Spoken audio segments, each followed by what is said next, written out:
Good evening, everybody, and welcome. I'm Steve Cohen, Senior Vice Dean of the School of Professional Studies, and I direct the Sustainability Management Program and a Professor of Practice at SEPA. And it's really a pleasure to open tonight's program as we celebrate the launch of the Master of Science in Biodiversity Data Analytics, a program that sits at the intersection of data, ecology, and sustainability, and really reflects the kind of cross-disciplinary collaboration that makes Columbia truly distinctive. To officially welcome us and share more about this milestone, it is my honor to introduce someone whose leadership and vision have guided the School of Professional Studies through a remarkable period of growth and transformation, Dean Troy J. Eggers. I've known and worked with, and now for, Dean Eggers for many years, and he is a world-class manager and a wonderful colleague and boss. He's principled, strategic, and he's a visionary dean, and this new program is additional evidence of his ability to inspire and innovate. Please join me in welcoming Dean Troy Eggers.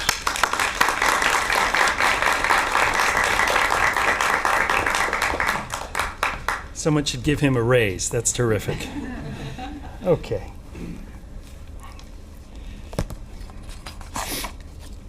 So good evening, everyone, and welcome.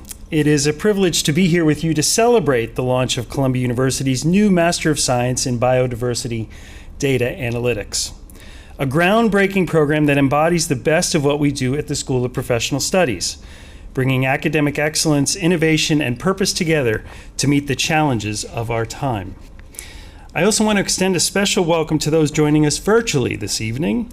Whether you're joining us from across campus, across the country, or across the world, we're grateful to have you with us at Columbia as we mark this exciting moment. The question at the heart of this program is both simple and profound. How do we measure nature and use that knowledge to protect it? As we face accelerating biodiversity loss, climate change, and ecosystem disruption, advancing our ability to collect, analyze, and interpret biodiversity data has never been more critical. This new program was developed with the brilliant thought leadership of Columbia's Department of Ecology, Evolution, and Environmental Biology, or E3B. The program represents an extraordinary collaboration between natural sciences and applied data analytics. Together, we have created a degree that prepares students to turn complex ecological data into actionable insights, whether in conservation, corporate sustainability, policy, or finance. This partnership with E3B reflects the spirit of collaboration that defines Columbia University, where the boundaries between disciplines become porous and thus create opportunities for innovation. It also builds on SPS's growing portfolio of programs that harness data, technology, and ethics to drive informed decision-making and sustainable impact. I want to extend my heartfelt thanks to Dr. Shahid Naeem, who will serve as our moderator this evening. He is a world-renowned ecologist and biodiversity scholar. Dr. Naeem has spent his career advancing our understanding of how biodiversity sustains ecosystems and societies alike. His leadership at Columbia and in the global scientific community has helped shape the very conversation this program now continues: how we can translate biodiversity science into solutions that serve people, nature, and the planet. I'd also like to take a moment to thank Dr. Maria Uriarte, Chair of E3B, whose partnership and support were foundation to this program's creation. Though she could not be with us this evening, her vision and leadership have been essential to bringing this collaboration to life. And I'm delighted to recognize Dr. Viorel Popescu, our program director for the program, who will join us as one of our panelists this evening. And I understand his wife and son are in the audience somewhere, so congratulations to you guys for being here, and thanks for letting us have him. His research focuses on using advanced data analytics to understand how biodiversity responds to human activities and to develop effective science-based strategies for conservation. His work spans collaborations with governments, NGOs, and industry partners across North America, Europe, and beyond. And thank you to everyone who contributed to making this program a reality. Our colleagues in E3B, the SPS team, our faculty, and our partners across the university. Thank you for your commitment and vision. The theme of tonight's event, Nature in Numbers, Why Biodiversity Analytics Matters Now, captures both the urgency and the optimism behind this launch. It's a call to action and a statement of belief that through data, collaboration, and education, we can equip the next generation of leaders to tackle humanity's most pressing challenges. To start that action, it's my pleasure now to turn things over to Dr. Naeem. Thank you very much.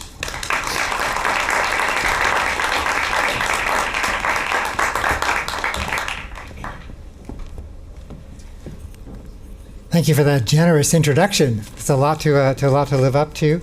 It does remind me that I have been involved in this business of the interface between biodiversity and human well-being for some 30 years. Never thought I'd be able to say something like that. I've done something for 30 years. I wanted to start this evening with a couple of quotes. Right? One is from Peter Drucker, who is one of the founders of modern management theory, although I think he pales in comparison to Steve Cohen, who is our resident expert in the theory of management. But he said famously, if you can't measure it, you can't improve it. It's often misquoted as if you can't measure it, you can't management. But what he actually said was that you can't improve it. Apparently, he got his wording from Lord Kelvin, the one who gave us the famous concept of absolute zero, which has many applications, both socially and in science. But he really gave us a scientifically rational way of measuring temperature, as opposed to, say, Fahrenheit and Celsius. And he said, Lord Kelvin, when you can measure what you are speaking about and express it in numbers, you know something about it. But when you cannot measure it, your knowledge is of a meager and unsatisfactory kind. Okay, so I've been studying biodiversity and ecosystem functioning for 30 years, and I would argue that all three of those terms, ecosystem functioning and biodiversity, are very poorly defined. We have lots of scientific metrics that help and make sense to us, but I wonder for 30 years what I've been doing is meager and unsatisfactory work.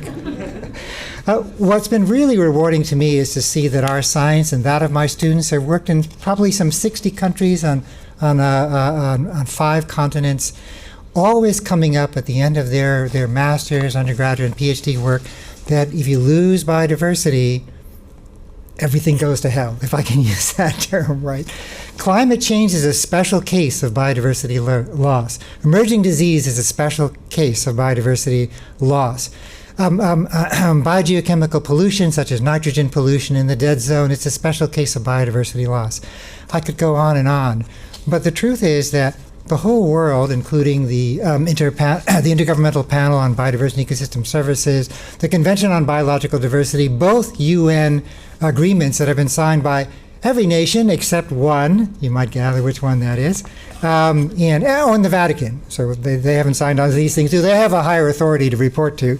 But they have agreed that the most important and imminent problem and challenge that we face is biodiversity loss. But it's been the devil to try to make some progress on that.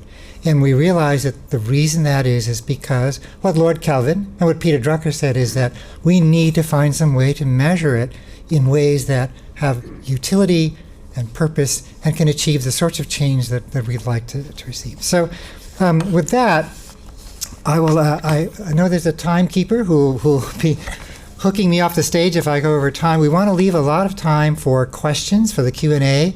And those of you who are attending virtually, you'll be able to place your questions online, and we'll gather those as well. So we're gonna cut things short if we have to, because the question and answer period is very important, both online and in the room. There'll be a microphone set up in the middle of the room for that. Our speakers today, you've heard a very nice introduction of VRL, of both a friend and a colleague. And so nice to have him and his family, also friends and colleagues here. And then I'd like to say just a few words. They'll give you some more introductory comments. But Lily Chu, who I think rivals Lord Kelvin as our engineer, has recently joined the Columbia faculty as the Sunwoo Assistant Professor in Industrial Engineering. And she is really quite established, a world leader in using AI and modern data analytics for tackling environmental problems and that of biodiversity loss. And then Jessica Thurston, who is the Vice President of ESG and Sustainability at Paramount Global. She particularly cautioned me that to read her full CV would take the entire time that we have here, and I would love to do it. So I'll let her color her experiences when she joins the panel up front. So if the panel would come up and join us. Oh, I forgot to flip the page. Oh my gosh. So Alex, this is the problem with paper. We need to do this all electronically. So Alex is someone who has been involved in data analytics. Sorry, I should turn to the microphone. For sometimes he's the CEO for a group that facilitates corporations that are trying to tackle the world of data analytics as they look to responsible ESG performance. So really, he's the CEO of CECIL, I guess is how you pronounce it, which is the organization that does this work. So really pleased to have him here. Sorry that I did not turn the page. Okay, so now, if I didn't miss anybody out.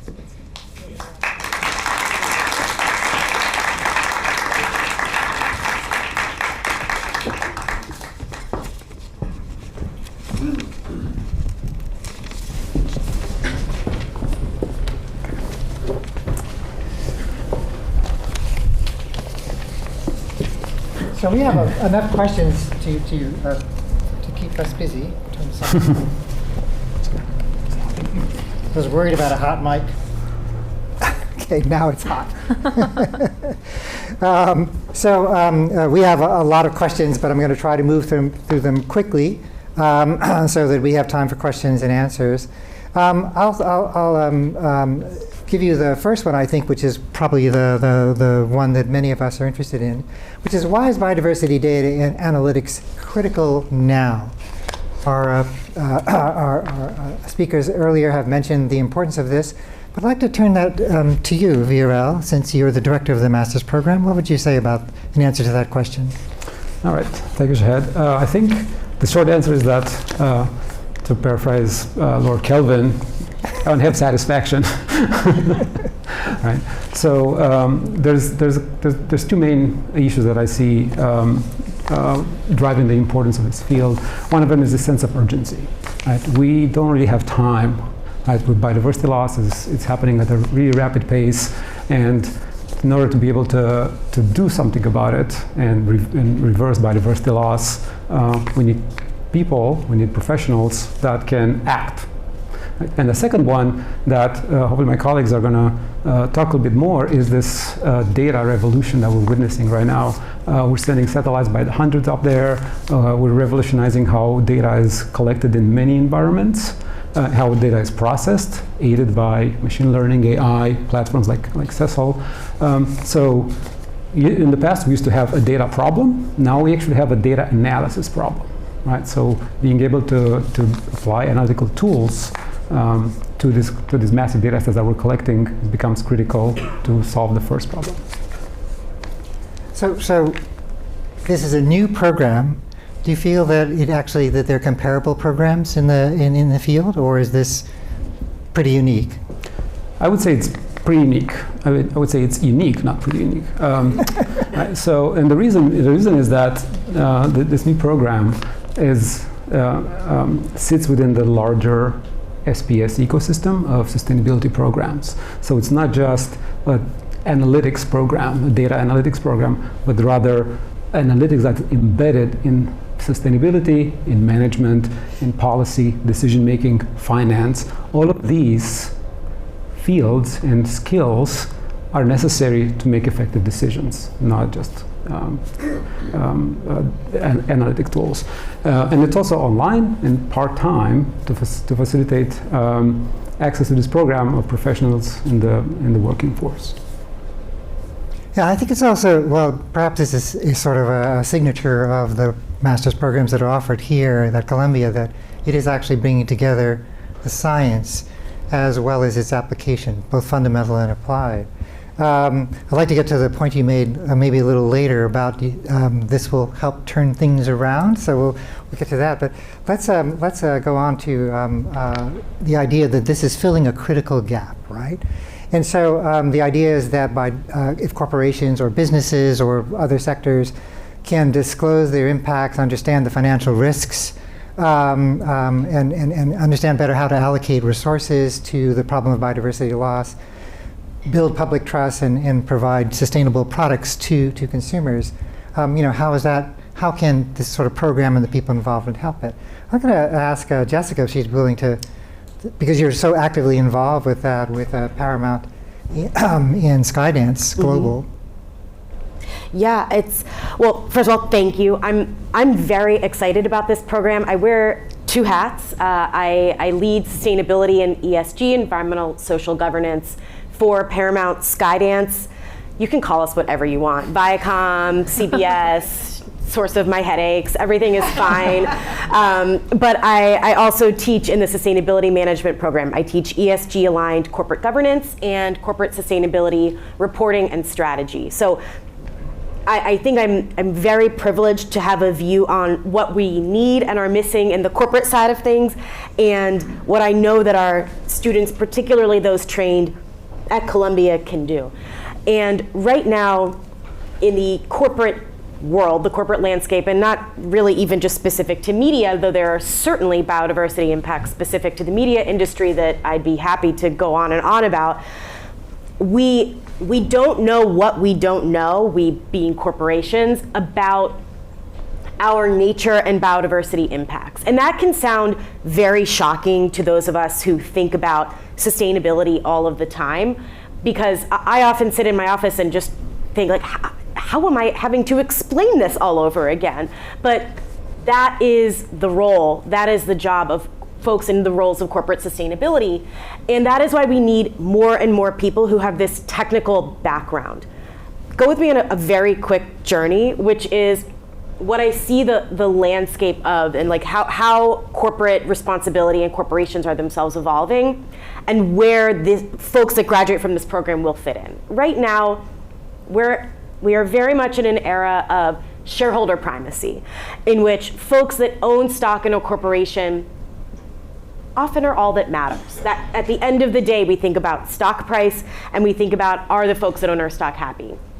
We know that isn't working. We know that companies with this sort of short-term view lack understanding of their own environmental and social impacts, lack the ability to pivot quickly, are not thinking about complex scenarios in the future. Those companies that are going to survive, that can innovate, that are not just compliance-oriented, but are driven by innovation, are those that will start to think about and center stakeholder capitalism, meaning giving biodiversity, giving the environment, giving people, the workforce, communities that are impacted by that company, an actual seat at the table, maybe even at the board table. That is a little bit of my academic optimism, that is the evolution that we're on, but I believe it to be true. But to get there, we desperately need folks that speak, that can understand very, very technical data sets, like those that will come out of this program and my esteemed colleagues here, and actually be able to translate that for non-technical audiences, because there is a huge gap in what we know and don't know as a company. So I'm extremely excited by this. All right. I'd like to follow up, if I could, with some more of the sort of practical aspects of what you said. So for example, there are, some 40 different open databases, and if you include things like remote sensing and you include genomics, you're talking about teraflops of data with a lot of technical terms which even PhDs in science struggle to understand. And so I was thinking about you, Alex, and that you've been doing this for a decade or so, sort of consulting with, advising companies, and trying to develop platforms that make this kind of data usable by them. What's your experience thus far? Is this something that can be done? Because from a scientific perspective, it seems like without a PhD, it's going to be hard to use these data. Do you feel that's true?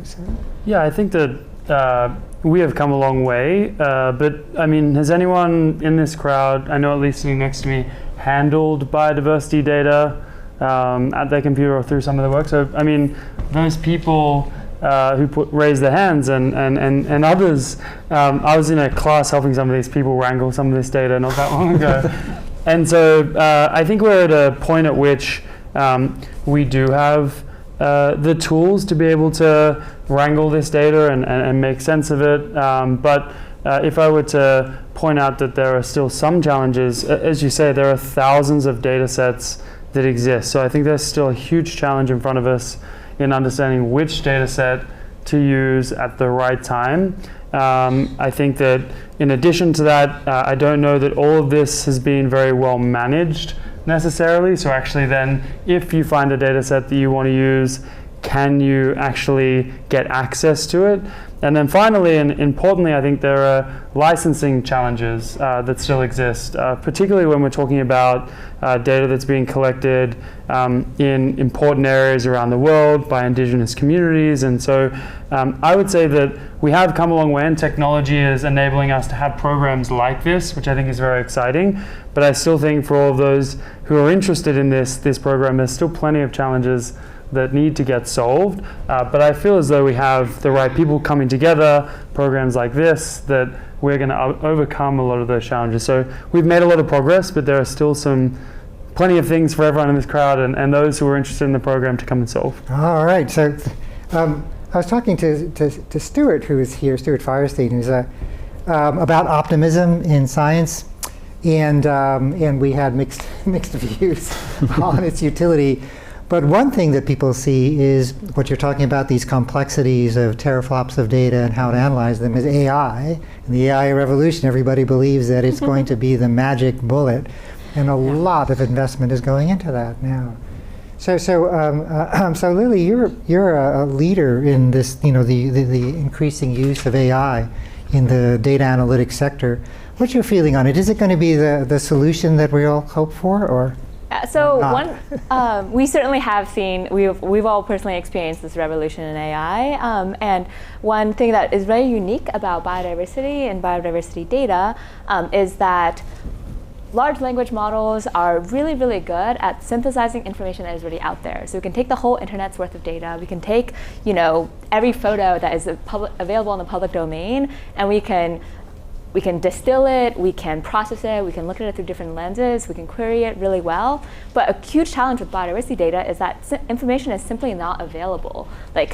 It's not that we have to find the right web page and the right number to insert. It's that even basic foundational questions like what is the population of killer whales is something we just simply don't know. So one thing that's really essential about understanding data fluency and data literacy with biodiversity is we have to understand what the limitations are of the existing technology, what gaps are within the available data, especially given the urgency and timeliness of this crisis. And how limited resources we have, we really have to make sure that we have a sense of what data is the right data to collect, and where should we be allocating our resources to improving our understanding in a way that is hopefully most directed to downstream policy making and decision making. Can I follow up? Sorry. Go ahead. Just quickly, absolutely. We have more conversation. I want to add to this. Why we're talking about data, huge terabytes, whatever quantities that I can't even fathom of data. Right, and so why is it? We have so much data, but the problem with this data, right, with biodiversity, is that it's the messiest data that you can actually have. And this is kind of which I'm preaching to my students. This is why we have to have this advances in technology, because we deal with super messy data, right? It's biodiversity data is collected at different spatial scales, from global to a plot the size of this table. It's genetic data. It's embedded in biodiversity. The definition of biodiversity, we have genetic data, we have population level data, species level data, community, ecosystems, landscapes. We have to integrate everything, right? So it's a big mess, literally, right? And this is where companies like Successful and tools actually can help us out. And the program, what we're trying to do here with the program, it's take this big old black box and try to make it gray, maybe, not purely transparent because of this messiness, but trying to put the bare bones and try to make people understand what are those critical key pieces of information we can actually pull from this massive amounts of data to make decisions. So it seems like one of the things that this master's program is hoping to help contribute to is being able to deal with messy data. Although I sort of feel that what data aren't messy? I mean, from the finance sector, from the business sector, it seems to me, I think people seem very comfortable watching the stock exchange, but they don't like seeing, parts per million of carbon dioxide per year. But Lily, I was thinking about this because, my and you've gotten some email from me because my student Lily works on bioacoustics, and I accidentally typed Lily, and you said, I think this is your student.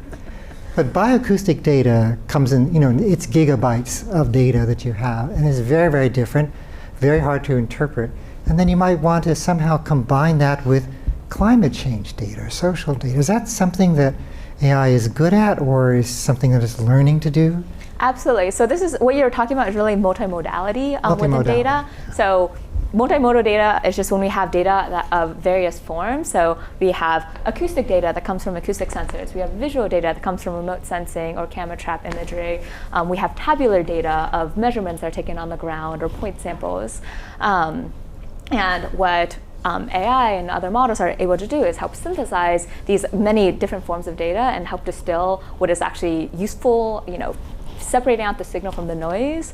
But again, with exactly what VRL was describing earlier, none of this data is going to be aligned with each other. So they will be collected from different locations. They will have different gaps. They will be collected at different temporal resolutions. So Shahid, the question that you raised earlier of, well, what data isn't messy? The challenge is for other sectors like finance or natural resources or agriculture, a lot of this data has already been processed because there are vast commercial interests who can really profit. Bloomberg gives access to its data dashboard for however many millions of dollars for companies who are willing to pay for this really, really clean data that's precise about what the global economy is doing, but such products don't exist in biodiversity data. So we are actively building that, and I think what we're hoping is that the students coming out of this new master's program will be part of that next generation,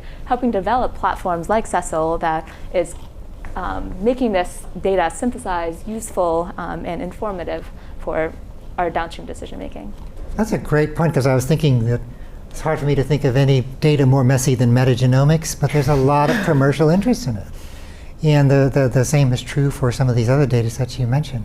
But this sounds like quite a tall order for the students in this master's. What are the sort of core competencies, tools, and skills that people engaged in this sort of master's might hope to acquire or find useful?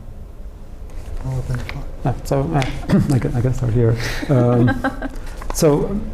Trying to figure out of the hundreds and hundreds of biodiversity metrics that we can measure that you mentioned earlier on, which are still unsatisfactory, I guess, to some extent, is we try to find they would learn how to find the sweet spot in terms of matching the need in the objective of a decision to the data, or vice versa. Take the data and make sure that it answers the actual question, right? Instead of taking something off the shelf metric and applying it just because looks pretty on paper. So being able to combine, to gain this ecological literacy to understand what biodiversity data really is, and then trying to have some core analytical skills that not just allow them to use that data and apply that data, but to actually allow the flexibility for the professionals to advance later on. The way we did data analysis 10, 15 years ago, it's not how we do data analysis now. It's not going to be how we do data analysis 10, 15 years from now. So the program is going to train people to make sure that they are flexible enough that they can be relevant 10, 15 years from now.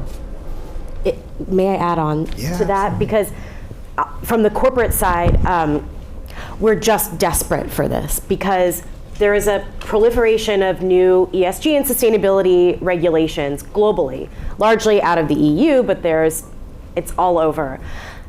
And what this regulation is, what most of them are getting at, is this idea that most companies have been very far from transparent, to be as nice as I can, into their environmental and social impacts.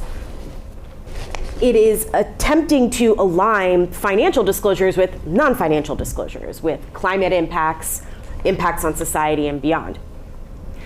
But to do that, companies have to be able to look at their full value chain and understand what the boundaries of their responsibility are. And quite simply, our teams are not that big. We don't know what we don't know. And when it comes to biodiversity metrics in particular, we haven't been measuring. Companies have not been forced to think about their impacts in that way. And I say forced because it is typically regulation that constrains companies in their disclosures. And I welcome it as a sustainability person. But right now, there are a lot of new regulations that speak specifically to nature-related impacts and biodiversity impacts. And these regulations are designed to encourage companies to focus on what is truly material, what is relevant to them and measured in ways that we measure other financial materiality. But that still gets us to the point of saying, okay, and what are my actual impacts? For the media industry, we're probably not the most relevant, the biggest emitters, but it actually means that there's a huge opportunity there because we have certainly not, as an industry, put a focus on measuring our biodiversity impacts. We think about things like site selection, like where are we actually filming something and what are the impacts there, to the sources of our lumber. When we purchase lumber to build sets and we import it into different countries, there are new regulations that are requiring us to be able to tag that all the way back to the source. Companies aren't set up to do it. And we need someone to come and just tell us, here, I just need an email that says, if you just open this source and if you just hire us to help us solve this problem, like that is what we really need, and it's simply not in the market right now. And I can say as a sustainability management faculty member, but graduate as well, that Columbia's focus on, of course, the science and the academic rigor is, I don't have to explain to all of you, unparalleled. But the focus on professionalism and pragmatism is also unmatched elsewhere. And that combination makes, well, I've hired almost exclusively from the SUMA program and SEPA, I should say. But there really is a world of opportunity out there.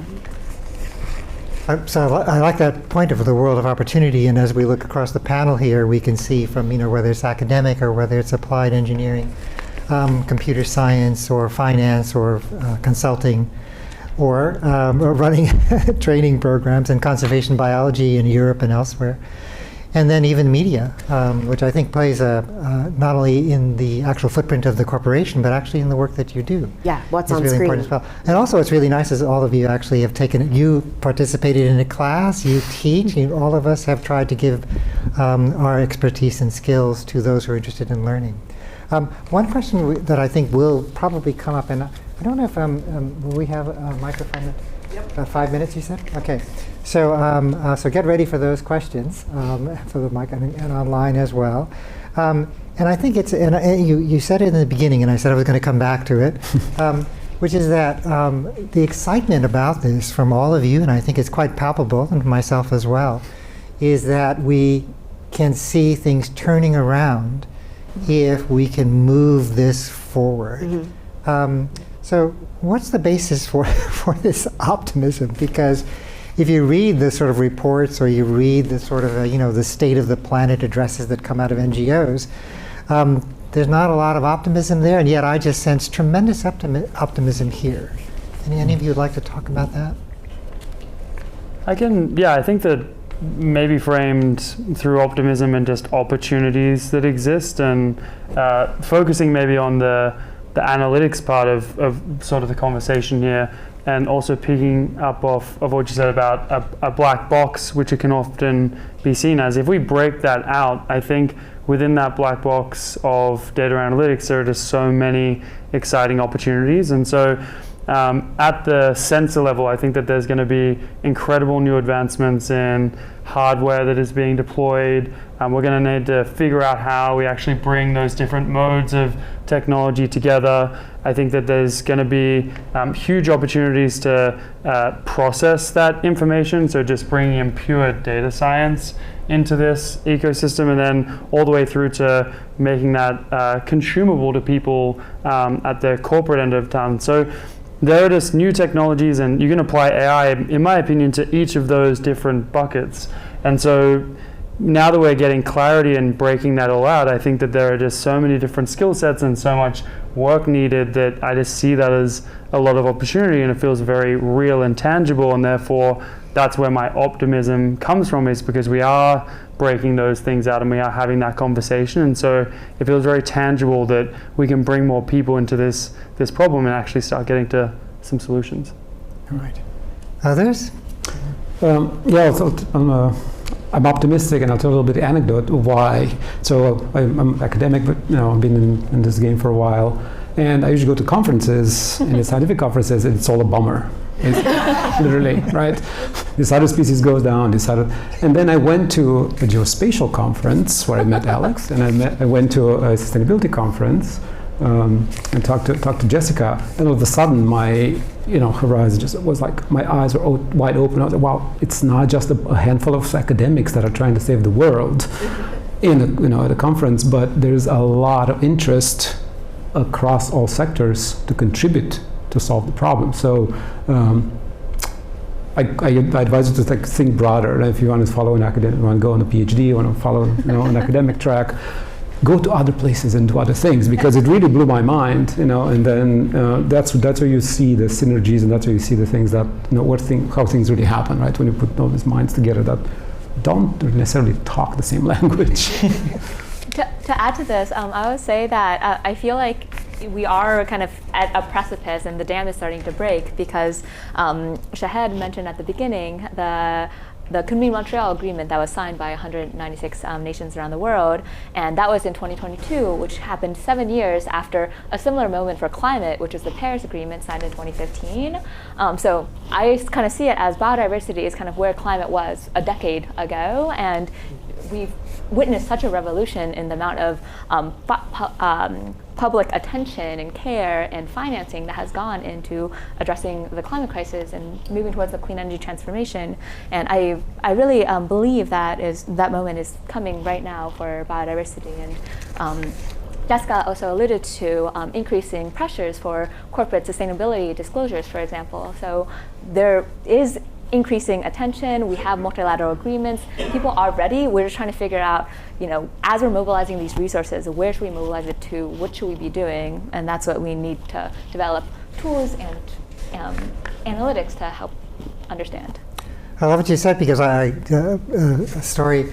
I was on the university's advisory committee to the trustees about the sort of environmental state of their portfolio, which is somewhat $10 million or something like that. So I was there to tell them whether or not some of their investments were good or not. And they invited people from the Carbon Disclosure Project to talk to us.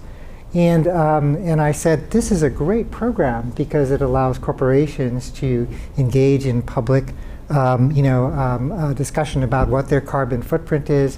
And even if it's bad, just by dint of saying it's bad, they get some bonus points for that. So I said, hey, you guys got to do this for biodiversity. And they looked at me and they said, but you can't measure biodiversity. They said Carbon Disclosure Project was easy because it's just carbon. As a biologist, I was offended by that, but still. But it seems like that was maybe 15 years ago. And so we've come a long way now that if I met the Carbon Disclosure Project again, I'd say we're able to do this now. It is actually quantifiable. There are metrics. All right. I think I'm looking at our timekeeper. I think we're looking to move to question and answers. So let's thank the panel before we for the participation. Thank you, Shahid. So, who's managing the microphone here? Okay. Any takers? Don't be shy. It's all clear. I think there's someone. Yeah, there's Yeah, because the people. Yeah, people online need the mic. Should I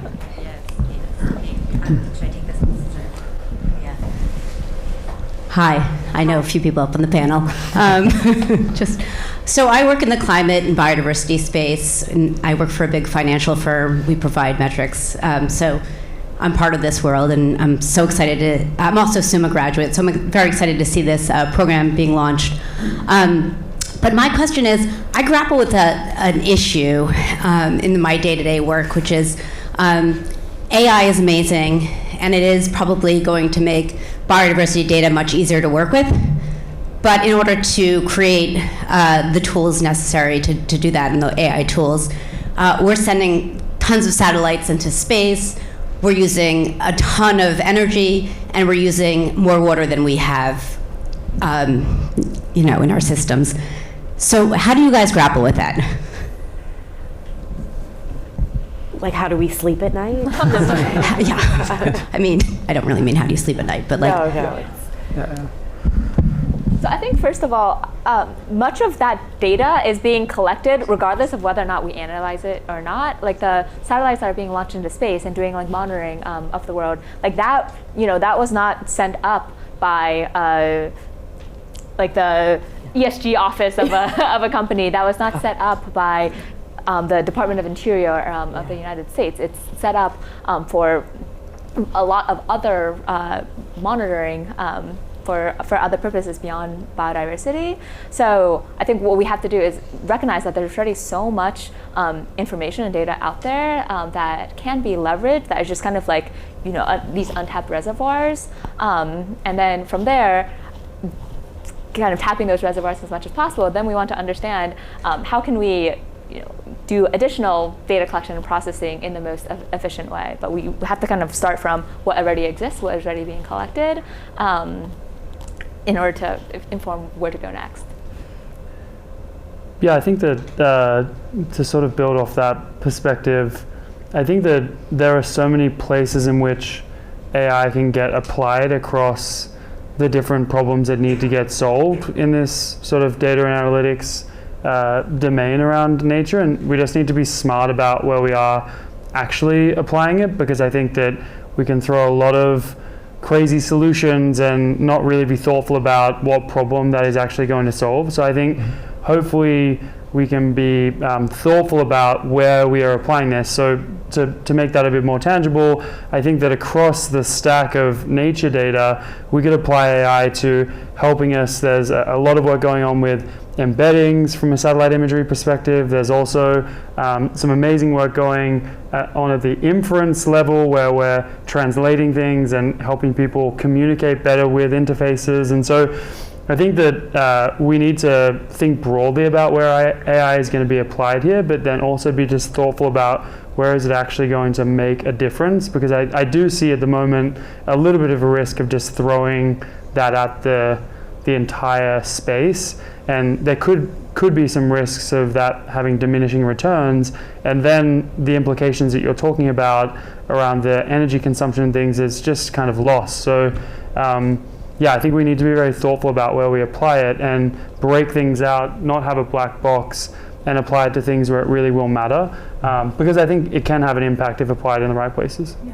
And to add to that as well, because the question was also asking about AI specifically, so we are hearing rightly a lot that AI as used today is using so much land and resources and water and energy, with all these data centers being built to fuel ChatGPT and Gemini. But the AI and analytics that will be applied in this program are much more like the small scale programs that are custom fit for a specific problem size. And we're not going to be applying large language model size foundation models to these problems. We're going to be learning like what is the appropriate statistical regression, what is the appropriate form of uncertainty quantification and an analysis for a problem setting. Because again, a lot of the data that we're working with is small data. So we need small models. We need things that are kind of custom tailored to a problem setting. And the majority of the analysis in this program will be able to be run on a personal computer. So I think that scale of analytics and inference will be much more scaled down. And of course, there are giant data centers and foundation models being used to analyze remote sensing data, for example, that comes in like daily by the terabyte. But that would be kind of pre-processed, and then we'll be using these like pre-processed outputs into our downstream models. And just quickly, I'll just give a quick example. And so to answer your question, I sleep well at night when it comes to that. And the reason is it's all about time. Like we have to provide data in a very timely manner. I'll give you an example here. I work with camera trap data. I've been doing this for a long time. 5 years ago, I had to have 10 students working months, going painstakingly through every single picture to figure out what we have in a mammal community. Now it takes about a few days, right? Because AI is enabling us to ID species without having to do so. Right? We have to go through that. So now I can provide the data to those managers in a matter of days instead of months or years. Yeah. Right? And we don't have to fly there anymore, which helps too. Yes, right. So from that perspective, those small models are invaluable. You have another question on the microphone? Oh, sorry about that. Dry throat. I'm Ioana. I work at OceanX within Dalio Philanthropies on the business operations team, and I'm looking to go back to grad school. And a challenge that I face, I think, being kind of at the cutting edge of new AI processes and science surrounding biodiversity, is that the technology moves so quickly. And my question, I guess, about this program is how do you build a curriculum that kind of adapts to an industry and kind of technology that is changing by the day? So yeah, I guess that is just kind of like a more open-ended question. Mm-hmm. Yep, thank you. Yeah, that's a great question. That's a tough question as well, right? So, because things are moving so fast, as you're saying, we have to be flexible of how we build a curriculum. So we are in the process of doing that.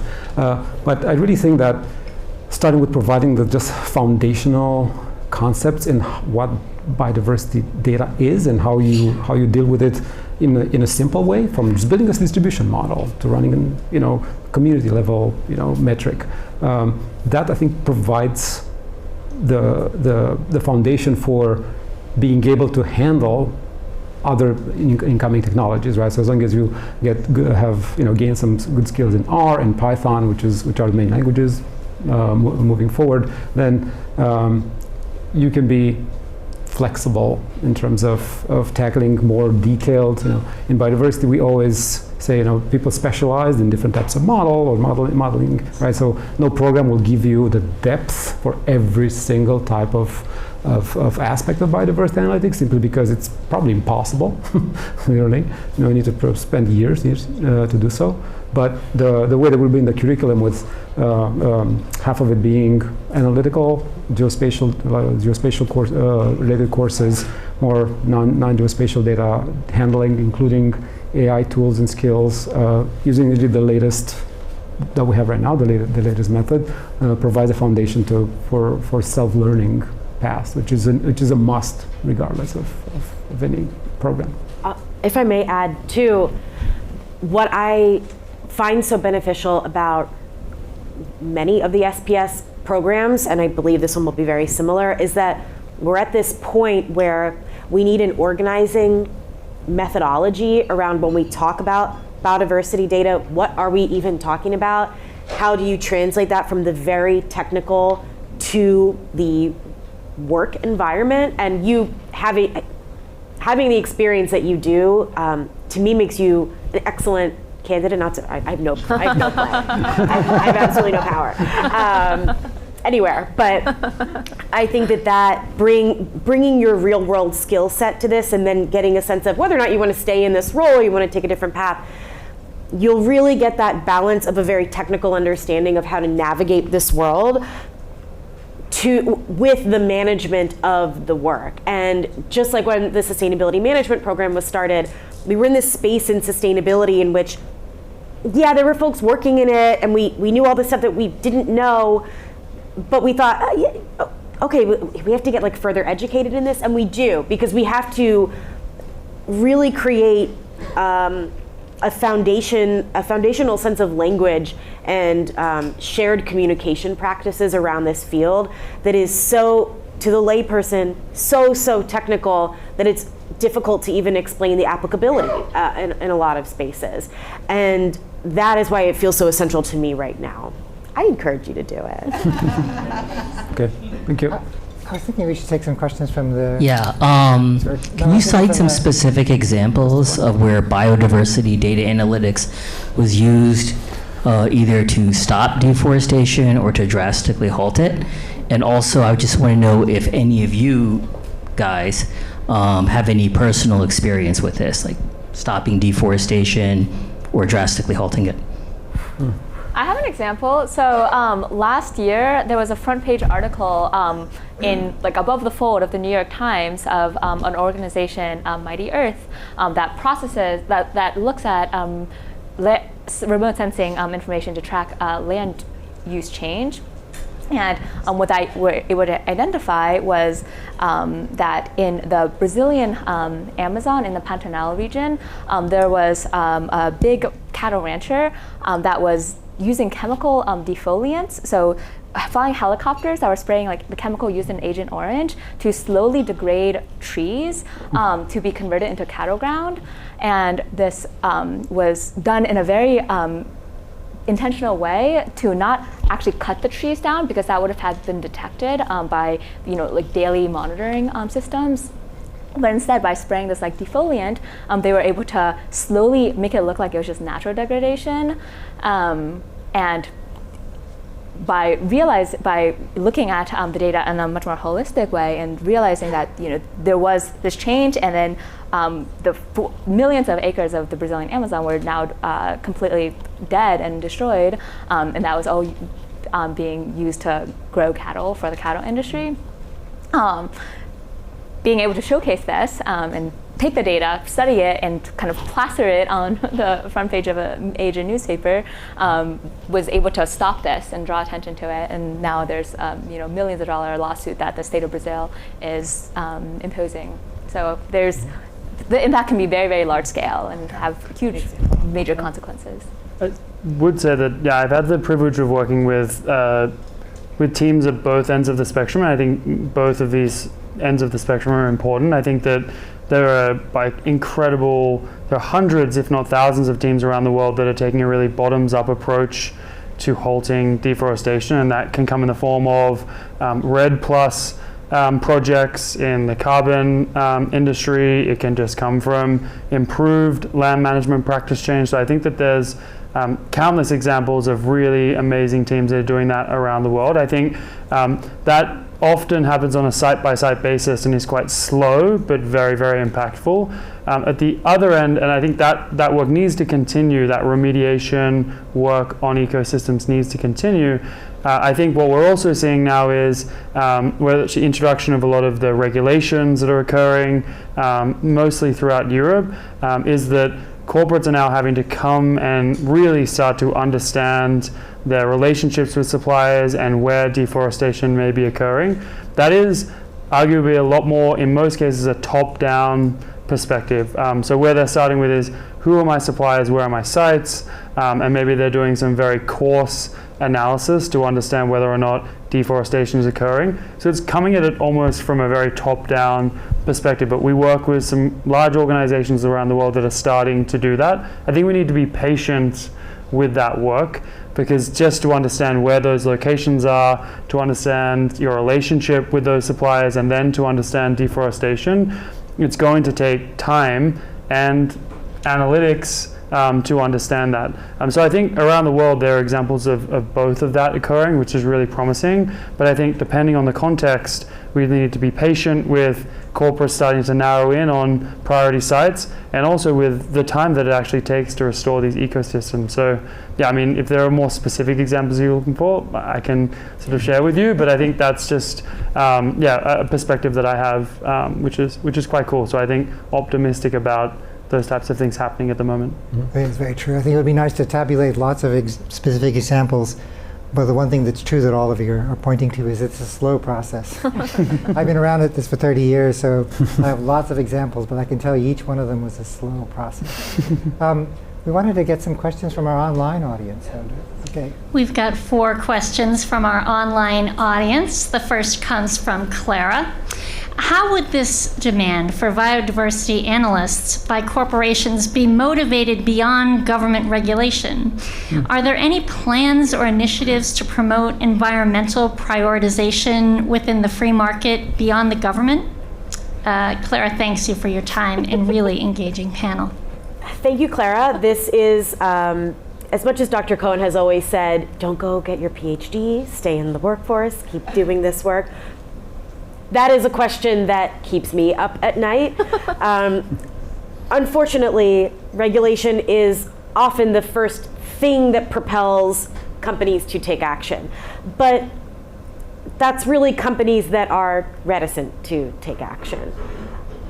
What will continue to be an ongoing challenge for all of us in any sustainability adjacent space is continuously building the business case for anything related to sustainability.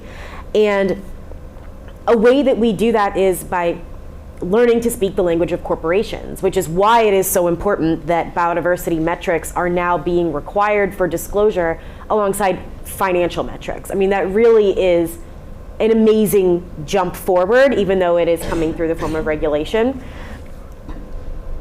What has worked well in my experience is trying to go beyond the immediate bottom line. It can be very tempting to try to demonstrate a short-term ROI on anything sustainability related. That's easy if we examples of like, oh, swap out the bulbs for LEDs. I mean, we're past that. The world's on fire. Okay, but if we have to take the lens of what are material risks to the industry in question, and then find the way to navigate how we interject sustainability, and I'm using sustainability as a catch-all for this moment, into that work. And it is a challenge. Even if you're in an organization that is further along, that maybe was regulated earlier, it's mining companies or companies with really significant manufacturing or other physical footprints. That's where you're going to find some companies that maybe are beyond this immediate need for the push from regulation. But even then, you still have to be focused on the question of resiliency and viability. You have to be engaged with folks beyond the sustainability and the more technical teams within a company, and work with investor relations, work with your CFO, work with your certainly head of supply chain or sourcing, work with your head of FP&A.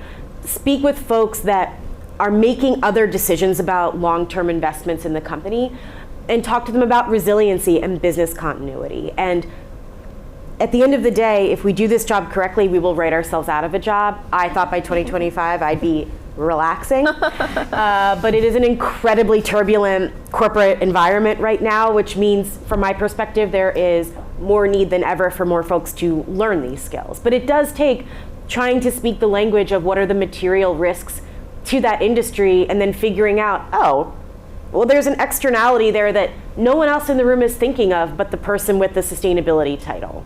So that's where my optimism comes in, but I lose sleep over it. Well, we have a couple more questions, but what about public relations, though? Because absolutely. For nature positive investments, a lot of investors want to invest in corporations that have this nature positive sort of portfolio. Yes. And that's not necessarily driven by regulations, that's driven by public relations, no? Very much so. It's driven by public relations, communications, legal. Honestly, it's often a partnership between legal, ESG sustainability, and public affairs, public relations, government relations, communications.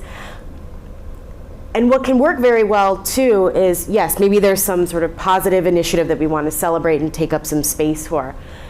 But the other way that this is working in real time is by companies that are issuing sustainability-linked loans or something similar. Folks may be more familiar with green bonds, but we can use biodiversity metrics or any environmental or social metric that is material to a company and benchmarkable, which is why we need better systems quickly through programs like this one. But we can use those metrics to get better rates on our credit revolvers, on money that we're borrowing as companies anyway. And that is a way of saying you can use the proceeds for these types of loans or bonds for anything within reason. It doesn't have to be a sustainability or a biodiversity project. Rather, you can say, hey, we need $500 million for this key investment that we're making as a company, and if we attach certain metrics to it that are environmental or social metrics, we will borrow that money at a better rate. So that's another way of kind of, I think of it as sneakily embedding sustainability into the way we just do our business. Just to emphasize, across all of that, we need metrics. We need to have the numbers to bring to people, yes. to the nothing. CEOs, to the legal team. Otherwise, we can't move forward. We have to be able to pinpoint, this is what we should do, this is where we should do it. Yes. So cognizant of the time here, we have time for one more question, one last question. All right, so tourism is a major contributor to environmental degradation. Metrics from NGOs and other home country investigative sectors show data that correlate with this effect. Mm-hmm. How are today's systems, for example, governing bodies, broad educational sectors, tackling an often understated issue? Okay, tourism. I mean, so there's many types of tourism. And one thing I can give you an anecdote about it. At this conference that I just was there a few weeks ago, I sat down with the sustainability officer from Marriott. Right? They have huge chains all across the world, and what's been happening in that space, right? So we're not talking about safaris or other things, but just building ginormous complexes in some of the most biodiverse places on Earth, right? And there's a shift right now to really accounting for those impacts on those. So for example, they have places in Thailand, right, next to the amazing wild mangrove forest, right? And now there's this idea that we can actually do something. Not just go cut a bunch of things, offset somewhere else, but rather work with the environment to attract people for the exact same reasons why they're going there, right? To go in there to see coral reefs, to see biodiversity. So there's a shift from that perspective, in big tourism or hotel chains to actually become more sustainable and bring in biodiversity into their operations rather than in spite of their operations. There's a big debate there about tourism in wild places and what that means for species, for animals, disturbance and all that. But that's there's still things that we can measure, right? From that perspective, we have numbers of tourists. We know how to measure animal populations and plant populations, right? And come up with those metrics to figure out what the impacts are. Yeah, I think we're out of time, but just to close on that, I think that the virtual world, which is where some of these questions are coming from, is where a lot of tourism is actually beginning to turn its attention. And we can also use things like these biodiversity identification apps for plants and for birds and so forth, and we can get a measure. They're large data sets, but we can get a measure of public engagement in nature because of the advances that we've seen in technology.